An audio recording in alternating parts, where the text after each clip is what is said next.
Balik kulungan ang isang dating preso matapos mahuli mula sa isinagawang bypass operation ng mga otoridad sa Barangay Bulilao, Mandurriao, Iloilo City. Nito lamang ika-21 ng Hulyo taong kasalukuyan. Ang operasyon ay isinagawa ng mga operatiba mula sa Iloilo City Police Station 10 bilang bahagi ng layunin ng Philippine National Police na linisin ang mga komunidad mula sa banta ng iligal na droga. Kinilala ni Police Lieutenant Greg Matutino, Deputy ng Iloilo City Police Station 10, ang suspect na si alias John, 24 na taong gulang at residente ng naturang lugar, matapos mahuling nagbebenta ng isang sachet ng hinihinalang shabu sa police pusher buyer na nagresulta sa pagkaka-recover ng 1 gramo ng hinihinalang shabu na may standard drug price na 6,800 piso. Dagdag pa ni Police Lieutenant Matutino, matagal nang minamanmanan si alias John na dati nang nakulong dahil sa parehong kaso.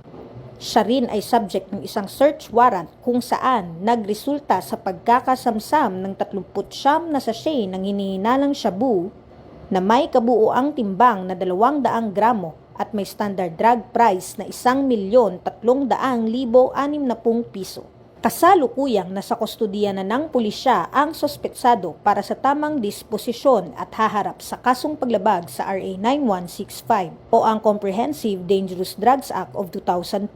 Patuloy ang mas pinaigting na kampanya ng Police Regional Office 6 laban sa iligal na aktibidad kaugnay sa ipinagbabawal na droga upang linisin ang komunidad mula sa mapanirang bisyo. Ang matagumpay na operasyong ito ay patunay ng masigasig na pagsisikap ng Philippine National Police upang labanan ang kriminalidad at maprotektahan ang publiko laban sa panganib na dulot ng iligal na droga.